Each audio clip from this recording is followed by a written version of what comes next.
I became a foster parent to two little girls when their family was in crisis and they were removed from their family. And the challenges that I faced as a foster parent were extraordinary. They were used to sleeping on the floor, so getting them to sleep on the bed and reminding them that that was where that they were supposed to sleep. Regular eating was huge. They didn't know the difference between a tummy ache and being hungry. Getting them cleaned up and getting them to feel safe at night when they would cry. Really dealing with their emotional needs. What was unusual about my situation was that I was these two girls' teacher at one point. I had them both in kindergarten. I wanted to give them as much normalcy as possible under the circumstances. They knew me, they trusted me. It was the right thing for me to do. This has changed my perspective on poverty because I realized when they leave the classroom, it's a whole other world of what they're dealing with, their emotional and social needs, all of the stresses that they're coming with the next morning to school.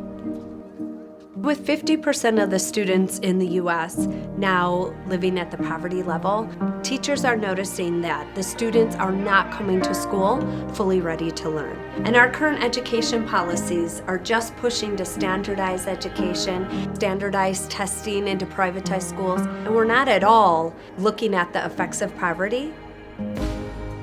Albuquerque as a community has really rallied around the idea of community schools as something that could intervene in the cycle of poverty, something that could actually address the opportunity gap.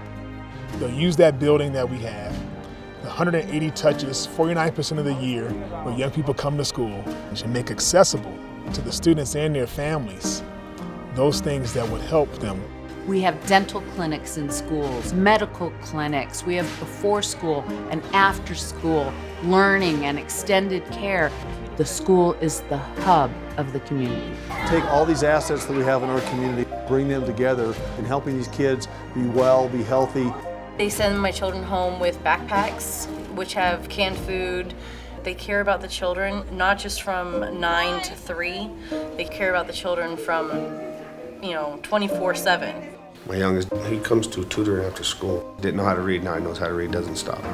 They've helped us keep our place. We were about to lose it, and if it wasn't for them, we'd have lost it.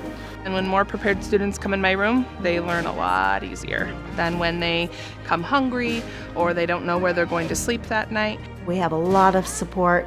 It does take a load off of us. We're then able to really focus on the job that we need to focus on.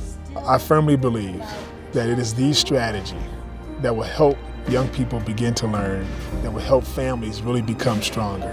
When you bring folks together and give them the opportunity to think together and work together, they'll get better together.